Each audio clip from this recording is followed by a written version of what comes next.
அவங்க கையை காமிக்கிறாங்க, கண்ணை காமிக்கிறாங்க அப்படிங்கிறதெல்லாம் அவங்களுக்கு தெரியும். எந்த லிமிட் நம்ம வந்து நிக்கணும், எந்த லிமிட் வந்து இது பண்ணணும் அப்படிங்கிறது அவங்களுக்கு நல்லாவே தெரியும்.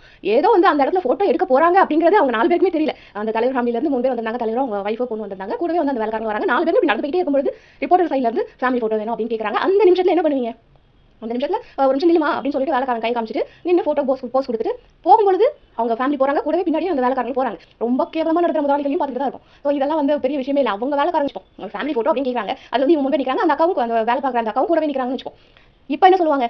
ஃபேமிலி போட்டோ தானே கேட்டாங்க, இந்த அக்காவையும் கூட நிக்க வச்சு போட்டோ எடுக்கிறாரு தலைவர், இந்த அக்கா அவ்வளோ க்ளோஸா இருக்கு, கேள்வி கேட்பீங்களா இல்லையா? அவ்வளவுதான். நம்ம கை காமிச்சா ஓகே, இது ரிப்போர்ட் அங்கே இருந்து கத்தி கொஞ்சம் தள்ளி நின்மான்னு சொல்லியிருந்தா அது பெரிய அவமானம் இல்லையா? ஸோ அதுக்கு நம்ம கிட்ட வேலை பார்க்குறவங்க நம்ம கையை காமிச்சு கொஞ்சம் நில்லுமான்னு சொல்றது பெரிய விஷயம் இல்லையா?